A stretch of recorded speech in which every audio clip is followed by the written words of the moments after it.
Muy buenas a todos. A continuación vamos a hablar del arbitraje. Nuestro grupo conformado por Mr. Natalia Hidalgo Rincón, Brian Leandro Sánchez Díaz y quien les habla Irán Ubaldo Ramírez Picha. Todos estudiantes de sexto semestre de la carrera de Derecho en la Universidad Santo Tomás, seccional Tuma. Del grupo C en la asignatura de Mecanismos Alternativos de Solución de Conflictos. El arbitraje es un mecanismo alternativo de solución de conflictos mediante el cual las partes defieren a árbitros la solución de una controversia relativa a asuntos de libre disposición o aquellos que la ley obviamente autoriza. Estos árbitros son expertos en la materia objeto del conflicto y profieren una decisión denominada laudo arbitral, la cual vamos a hablar más adelante, con los mismos efectos judiciales de una sentencia judicial. Se rige por los principios y reglas de imparcialidad, idoneidad, celeridad, igualdad, oralidad, publicidad y contradicción. El laudo arbitral puede ser en derecho o técnico. En derecho es aquel donde los árbitros fundamentan sus decisiones en el derecho positivo vigente. Ahora, en este evento el árbitro deberá ser abogado inscrito. Técnico es aquel donde los árbitros fundamentan su fallo en razón de sus conocimientos en una determinada ciencia, arte u oficio. Tenemos que el arbitraje puede ser en dos clases. Está el arbitraje ad hoc, que es conducido directamente por los árbitros, y está el arbitraje institucional, administrado por un centro de arbitraje. De hecho, es la clara diferencia entre árbitro y centro de arbitraje. Ahora, tenemos las formas de acceder al arbitraje. Surgido el conflicto, cualquiera de las partes suscriptoras del pacto arbitral, del cual hablaremos más adelante, trátese de la cláusula compromisoria o del compromiso, podrán acudir al centro de arbitraje presentando su demanda de convocatoria del trámite arbitral en la forma establecida en la ley. Es decir, deberá reunir todos los requisitos exigidos por la ley para la demanda, allegando como anexo el respectivo pacto arbitral. Tenemos el pacto arbitral, una de las cosas más importantes dentro del arbitraje. Este es el acuerdo entre las partes de someter la solución de sus diferencias a la decisión de un tribunal arbitral, renunciando a hacer valer sus pretensiones ante los jueces. Esta es jurisdicción ordinaria. Este es un negocio jurídico por virtud del cual las partes someten o se obligan a someter a arbitraje controversias que hayan surgido o puedan surgir entre ellas. En el pacto arbitral las partes indicarán la naturaleza del laudo. Si nada se estipula al respecto, esto se proferirá en derecho. Esto según el artículo 3 de la norma. ¿Cuál norma? La ley 1563 del año 2012, el Estatuto de Arbitraje Nacional e Internacional, de la cual estamos hablando. Modalidades del pacto arbitral tenemos a la cláusula compromisoria y al compromiso. La cláusula compromisoria es el pacto contenido en el contrato en virtud del cual él o los contratantes acuerdan someter las eventuales diferencias que puedan surgir con ocasión del mismo a la decisión del tribunal arbitral. Tenemos el compromiso, que si no existe cláusula compromisoria en un contrato y existen diferencias por resolver, las partes pueden acordar que éstas sean resueltas por el tribunal arbitral, para lo cual deberán celebrar el compromiso por medio de un documento privado. El compromiso podrá constar en cualquier documento que contenga los nombres de las partes, la indicación de las controversias que se someten al arbitraje, la indicación del proceso en curso, cuando a ello hubiese lugar. También tenemos que en este caso las partes podrán ampliar o restringir las pretensiones aducidas en aquel. La cláusula compromisoria podrá formar parte de un contrato o constar en documento separado inequívocamente referido a él. La cláusula compromisoria que se parte en documento separado del contrato para producir efectos jurídicos deberá expresar el nombre de las partes e indicar en forma precisa el contrato a que se refiere. Vamos a hablar de los árbitros. Los árbitros son particulares investidos transitoriamente y para determinados casos de la función de administrar justicia. Esto según nuestro fundamento constitucional, el artículo 116 de nuestra Constitución Política. Este fundamento constitucional para el arbitraje. Estos pueden ser nombrados conjuntamente por las partes o las mismas pueden delegar tal labor en un tercero o en un centro de arbitraje, total o parcialmente. Ahora, tenemos el arbitraje ad hoc. En este como tal nos habla del árbitro. Esto estipulado en el artículo 53 del Estatuto de Arbitraje Nacional e Internacional, ley 1563 del año 2012, de la cual hemos estado hablando. En este, las partes designarán a los árbitros según lo previsto en el pacto arbitral. Los árbitros, una vez aceptado su nombramiento, convocarán a la audiencia de instalación del tribunal en la que designarán presidente y señalarán el lugar en el que deberá presentarse la demanda dentro de los 15 días siguientes. Este pues es el término. De no presentarse la demanda oportunamente, se extinguirá el pacto arbitral y las partes quedarán en libertad de acudir a la justicia ordinaria. El lugar indicado para presentar y contestar la demanda será también el de funcionamiento del tribunal, a menos que posteriormente las partes dispongan lo contrario. Salvo que lo decidan los árbitros, en el tribunal AJOT no será necesario designar secretario. Esto a diferencia del centro de arbitraje, del cual vamos a hablar ahorita. Ahora, tenemos el arbitraje institucional.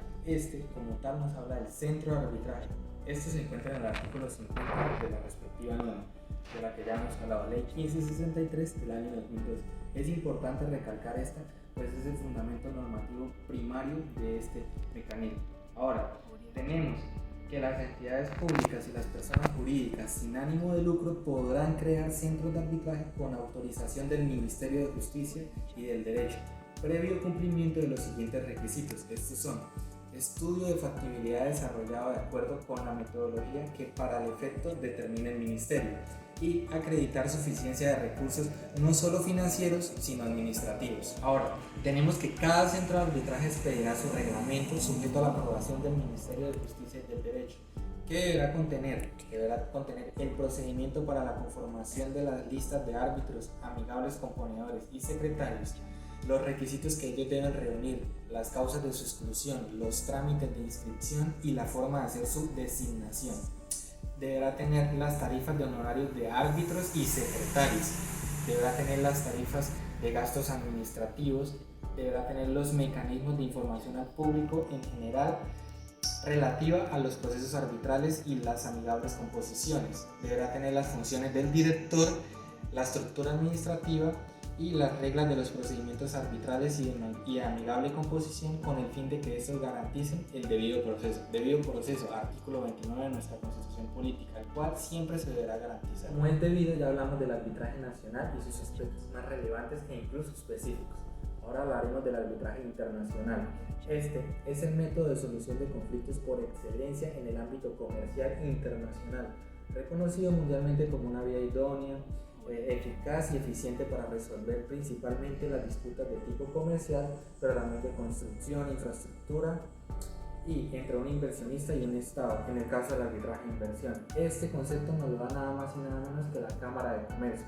Tenemos que el arbitraje será internacional cuando el conflicto se encuentre enmarcado dentro de los criterios que cada legislación haya cogido para tal fin. En el caso de la ley colombiana tenemos a la ley 1563 del año 2012, de la cual hemos venido hablando, en su artículo 62, el cual contiene los criterios que determinan cuando un arbitraje tiene la naturaleza de internacional, los cuales se relacionan directamente con el domicilio, el lugar de ejecución del contrato o la afectación al comercio internacional. Ahora, tenemos el arbitraje social, del artículo 117 del Estatuto de Arbitraje Nacional e Internacional, Ley 1563 del año 2002, en el cual nos habla de que los centros de arbitraje deberán promover jornadas de arbitraje social para la prestación gratuita de servicios en resolución de controversias de hasta 40 salarios mínimos legales mensuales vigentes, sin perjuicio de que cada centro pueda prestar el servicio por cuantías superiores. Este arbitraje podrá prestarse a través de procedimientos especiales autorizados por el Ministerio de Justicia y del Derecho, breves y sumarios. En estos procesos las partes no requieren de apoderado, se llevarán por un solo árbitro y el centro de arbitraje cumplirá las funciones secretariales. Los centros tendrán listas de árbitros voluntarios y será escogido por las partes de dicha lista.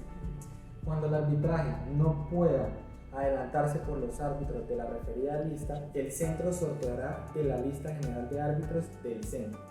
El árbitro sorteado que se abstenga de aceptar el nombramiento sin justa causa será excluido de la lista de árbitros del respectivo centro.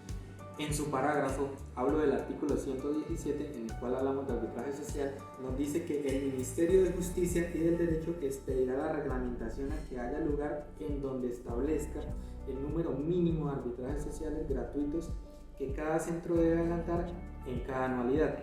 Los árbitros serán aceptados expresamente por las partes y en ningún caso recibirán honorarios profesionales en los asuntos de arbitraje social. Bueno, continuando con nuestra exposición, ahora les venimos a presentar los beneficios del arbitraje.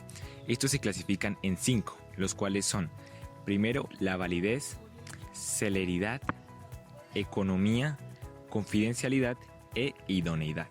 En un primer momento encontramos la validez, la cual hace referencia a que la decisión de los árbitros para solucionar el conflicto se denomina laudo arbitral y el cual tiene los mismos efectos de una sentencia judicial.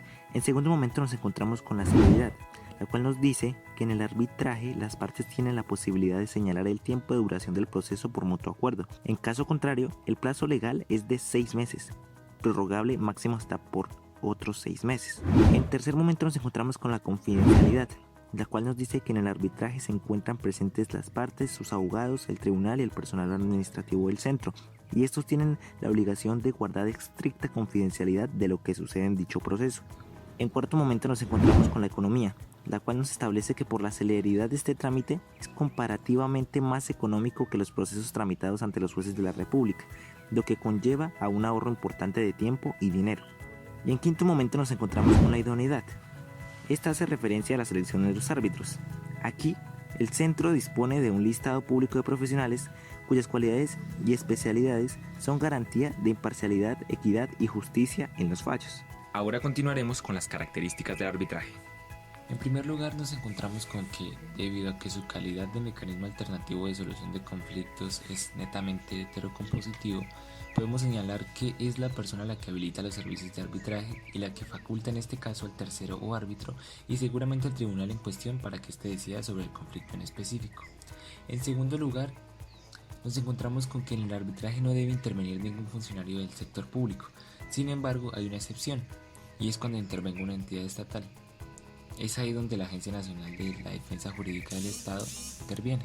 En tercer lugar, nos encontramos con que podemos catalogar este mecanismo alternativo de solución de conflictos como un mecanismo autónomo de pacificación social y como sistema independiente de acceso a la justicia, que por su gran eficacia ha adquirido a lo largo de los años gran credibilidad dentro de la sociedad colombiana. En cuarto lugar, nos encontramos con que en términos de economía procesal se recarga la rapidez de este con la que se liberan los asuntos en el arbitraje, ya que entre las partes y el árbitro pueden acordar las reglas. En quinto y último lugar, nos referimos a la libertad procesal de este, puesto que acudiendo a este mecanismo alternativo de solución de conflictos se podrán proponer las maneras más efectivas para solucionar las diferencias entre las partes. Ahora bien, pasando a las diferencias del arbitraje con los demás mecanismos alternativos de solución de conflictos, encontramos los siguientes. En primer lugar, el arbitraje es un mecanismo heterocompositivo, toda vez que es un tercero ajeno e independiente a las partes quien se encarga de dirimir el conflicto, a diferencia de la transacción, mediación, conciliación o negociación, que son mecanismos autocompositivos. En segundo lugar, establecemos que el arbitraje es oneroso, ya que se debe pagar los honorarios y gastos del tribunal de arbitramiento para que se pueda adelantar el respectivo trámite, mientras que en la negociación no se requiere ningún tipo de pago debido a que son las mismas partes quienes se encargan de darle solución a su conflicto. En tercer lugar, nos encontramos con que el arbitraje es excepcional, ya que las partes mediante un pacto arbitral deciden relevar la justicia ordinaria permanentemente para que su controversia sea resuelta por particulares denominados árbitros, mientras que aquellos mecanismos como negociación y mediación se tramitan por la vía ordinaria. Bueno, estos son algunos aportes y diferencias respecto al arbitraje con otros mecanismos de solución de conflictos. Como primera medida tenemos que el arbitraje no es requisito de procedibilidad, mientras que la conciliación sí se considera como un requisito de procedibilidad. Segundo, que el arbitraje se profiere un laudo arbitral, mientras que en la conciliación simplemente se deja un acta ya sea de acuerdo o de desacuerdo de las partes. Tercero, el arbitraje es de carácter litigioso y la conciliación es de carácter amistoso. Cuarto, el arbitraje tiene una estructura interna que opera bajo sus árbitros y pueden ser varios. En la conciliación solo es un conciliador. Quinto, el arbitraje es de carácter formal y la conciliación es de carácter informal. También podemos decir que el arbitraje es neutral respecto al lenguaje que se aplica, el derecho y el sitio en el que se celebra, lo que permite que ninguna de las partes se encuentre en desventaja frente a la otra. Y por último podemos decir que una de las principales características del arbitraje es que es de única instancia, lo que permite y hace que este mecanismo sea una vía rápida de solución de conflictos. Bueno, el decreto 1829 del año 2013, este decreto fue expedido por el Gobierno Nacional el 27 de agosto de 1829 con el fin de reglamentar aspectos importantes tanto del arbitraje como de la conciliación en función de mecanismos de solución de conflictos. Uno de los aspectos importantes que se adelantaron fue el inicio del arbitraje virtual, lo cual solo se necesitaba cumplir un requisito básico que era tener la plataforma y así poder adelantar dichos procesos. El segundo fue poder tener la posibilidad de conocer la lista de los árbitros y de que conforman cada centro de arbitraje y así poder adelantar los procesos de manera más eficaz. Bueno, ahora nosotros vamos a explicar el análisis jurisprudencial de la sentencia C-765 de noviembre 6 de 2013. Esto en su identificación de la Corte Constitucional, Sala Plena, con su magistrado ponente doctor Alberto Rojas Ríos, y el demandante en este caso es Carlos Alberto Paz Rusi. Para el antecedente, tenemos que la norma demandada es la Ley 1563 del 2012 del Estatuto de Arbitraje Nacional e Internacional. Nuestra norma prima en el arbitraje, el tema que estamos tratando. El ciudadano Carlos Alberto Paz Rusi presentó acción de inconstitucionalidad contra el artículo 12 de la Ley 1563 de 2012, por la cual se expide la ley ya hecha. Ahora, tenemos que en la demanda el autor específicamente señala las líneas de este artículo, el artículo 12. El proceso arbitral comenzará con la presentación de la demanda, abro comillas para la siguiente aparte. Tenemos que el centro de arbitraje que no fuera competente remitirá la demanda al que lo fuera. De acuerdo con el autor, los apartes señalados del artículo 12 desconocen lo previsto en el artículo 116 de la Constitución, el cual es el fundamento constitucional por excelencia del arbitraje. Ahora tenemos los cargos. Los cargos, estos en la parte antecedente de nuestra análisis jurisprudencial. El primer cargo, pues para el accionante, si el proceso arbitral comienza con la presentación de la demanda, las actuaciones realizadas a partir de esa etapa serían providencias judiciales expedidas por el centro de arbitraje. Esta situación desconocería el artículo 116 de la Constitución, por cuanto este órgano otorga competencia para administrar justicia a los árbitros, más no al centro de arbitraje. Esta es la razón principal de la discusión de este actor. Por lo tanto, cuando la disposición acusada determina que el proceso arbitral inicia con la presentación de la demanda, está asignando competencias jurisdiccionales al centro de arbitraje, lo que iría en contra del artículo 116 de la Constitución. Ahora tenemos el segundo cargo. Nos dice que cuando el apartado acusado del artículo 12 de la Ley 1563 de 2012 atribuye al centro de arbitraje la tarea de determinar si es competente o no, estaría otorgando funciones jurisdiccionales a un sujeto no autorizado para ejercer jurisdicción de acuerdo con los términos establecidos en el artículo 116 de nuestra Carta Política. En el tercer punto tenemos el problema jurídico. En este corresponde a la Sala Plena de la Corte Constitucional hacer referencias sobre los criterios para determinar la naturaleza jurisdiccional de las actuaciones realizadas en desarrollo de un proceso arbitral. Posteriormente reiterará el contenido del principio de competencia en materia de tribunales de arbitramiento y finalmente dará solución al cargo formulado. Ahora, como asunto previo y en virtud del orden lógico que debe acompañar a toda sentencia de constitucionalidad, expondrá las razones que la llevan a concluir sobre la ineptitud sustantiva de la demanda, en este caso del primer cargo. Tenemos la ratio decidente. Esta es la razón de la decisión de nuestra sentencia. Frente al primer cargo, la Corte observa que ni el autor señala expresamente ni en la lectura del artículo 12 se hace evidente cuáles son las funciones jurisdiccionales que se derivarían para los centros de arbitraje a partir de considerar que el proceso arbitral inicia con la presentación de la demanda. Por el contrario, las primeras actuaciones que de forma clara implican el ejercicio de las funciones jurisdiccionales dentro del proceso arbitral son las conocidas, la admisión, inadmisión o rechazo de la demanda, todas ellas competencia de los árbitros en la audiencia de instalación del respectivo tribunal, artículo 20 de la Ley 1563 del 2012. La misma Corte nos está dando el fundamento normativo de la Ley 1563. Bueno, se advierte además que la falta de certeza del cargo conduce a su vez a la carencia de especificidad, toda vez que el problema planteado no tiene relevancia constitucional. En efecto, en tanto el artículo 116 de la Carta no determina cuándo comienza el proceso arbitral, la controversia planteada cae en el campo de la mera legalidad o de la discusión doctrinaria respecto de cuándo debe considerarse que se inicia un proceso de naturaleza jurisdiccional. Por consiguiente, la Corte se inhibirá de proferir una decisión de fondo por ineptitud sustantiva de la demanda.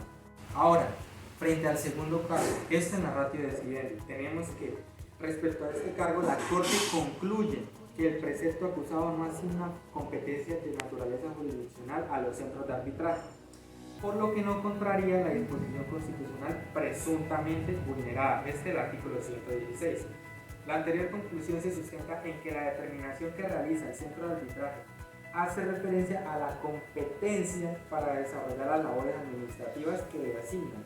Se concluye que las tareas desarrolladas por el centro de arbitraje tienen esta naturaleza por cuanto con estas funciones no se decide el acceso a la administración de justicia de quien presente dicha demanda. No implican habilitación o limitación de la competencia o la labor que cumplen los árbitros. Finalmente, no están reguladas por disposiciones del Código de Procedimiento Civil, este código para esta época, ¿no?, que regulan el ejercicio de funciones jurisdiccionales. En concordancia con lo anterior, la Ley 1563 del 2012 asigna a los miembros del Tribunal Arbitral las funciones que al inicio del proceso pueden implicar el ejercicio de jurisdicción, como lo son la admisión, inadmisión o rechazo de la demanda, ya se habían dicho. Dar la orden para realizar el traslado de la demanda, así como la determinación de la competencia para conocer de las pretensiones de las partes involucradas en el proceso. Ahora tenemos el resuelve, nuestro quinto apartado del análisis jurisprudencial. Primero, inhibirse de proferir un pronunciamiento de fondo respecto de la parte, abro comillas. El proceso arbitral comenzará con la presentación de la demanda, cierro comillas, del artículo 12 de la Ley 1563 por ineptitud sustantiva de la demanda. Tenemos el segundo, resuelve, claro está, que dice declarar exequible el aparte. El centro de arbitraje que no fuera competente remitirá la demanda al que lo fuere.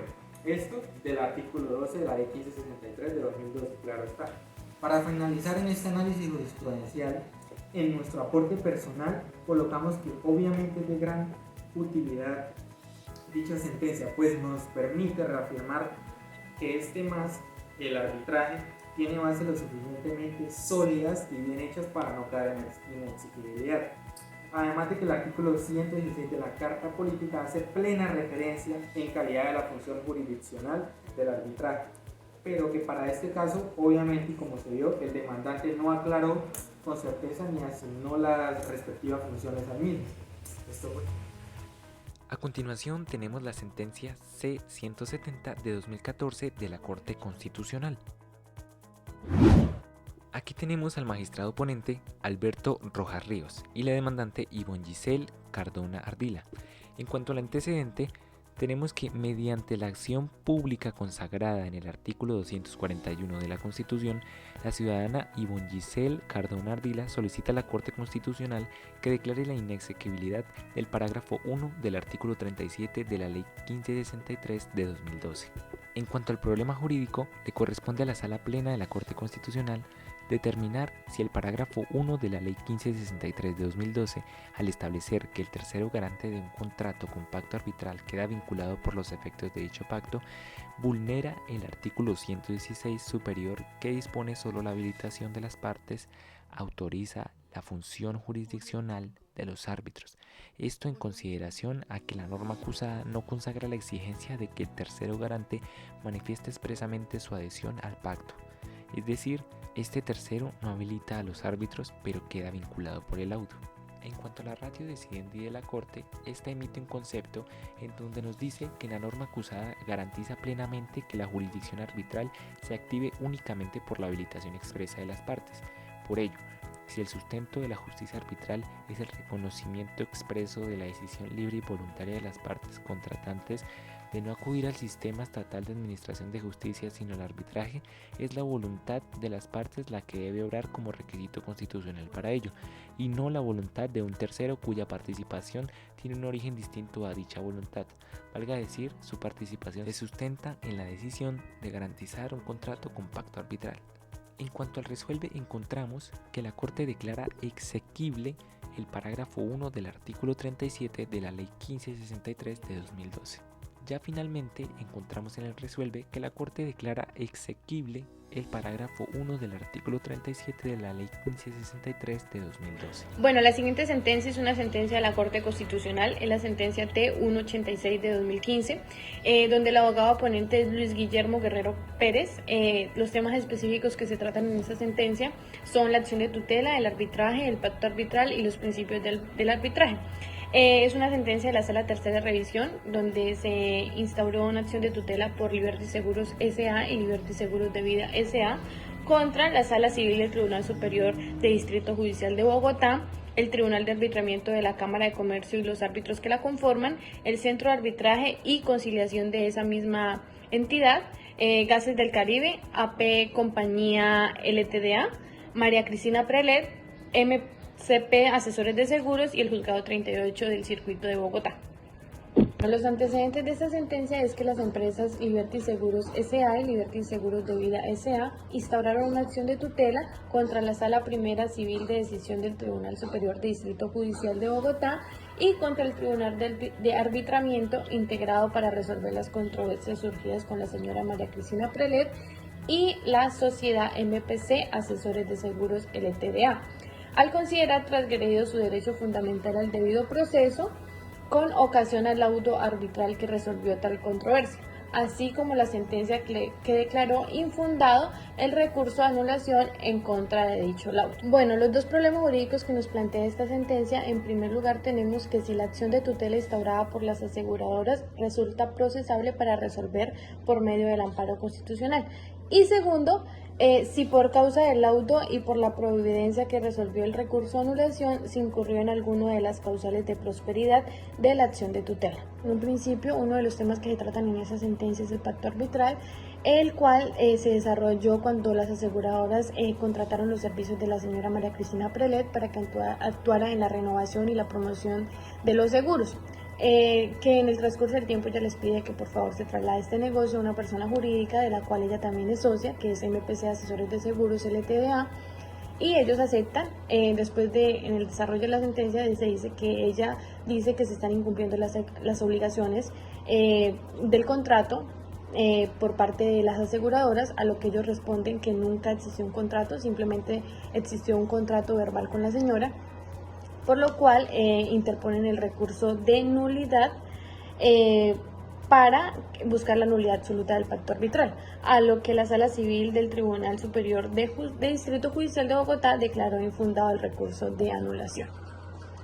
Bueno, la decisión resuelve es confirmar la sentencia proferida el 6 de agosto de 2014 por la Sala de Casación Laboral de la Corte Suprema de Justicia, que a su vez confirmó la decisión adoptada por la Sala de Casación Civil de la Corte Suprema de Justicia el 19 de junio del 2014, que denegó el amparo de Pracado de la causa instaurada por Liberty Seguros S.A. y Liberty Seguros de Vida S.A. contra la Sala Primera Civil de Decisión del Tribunal Superior de Bogotá y el Tribunal de Arbitramiento de la Cámara de Comercio de Bogotá, que dirimió la controversia suscitada entre estas aseguradoras y la señora María Cristina Prelet y MPC Seguros, Asesores de Seguros LTDA. Por último, y a manera general, tenemos las siguientes conclusiones. Primera, el arbitraje es un mecanismo alternativo de solución de conflictos que está respaldado constitucionalmente en calidad de asignar funciones jurisdiccionales para administrar justicia transitoria. Segunda, el arbitraje es un mecanismo heterocompositivo que, a diferencia de la conciliación, un tercero es quien decide sobre el conflicto, pero en razón a que las partes facultan al mismo. Tercera, el arbitraje no es requisito de procedibilidad en la jurisdicción ordinaria, es oneroso y goza de libertad procesal para el árbitro y para las partes en el sentido de la autonomía de medios para resolver los conflictos. Cuarta, el arbitraje es un mecanismo alternativo de solución de conflictos autónomo e independiente, ya que releva a la justicia ordinaria para darle trámite a un conflicto que se haya suscitado entre las partes de un contrato para darle solución rápida y efectiva. Y quinta, el artículo 116 constitucional no limita ni especifica la competencia interna del arbitraje ni el momento en el que debe empezar dicho proceso.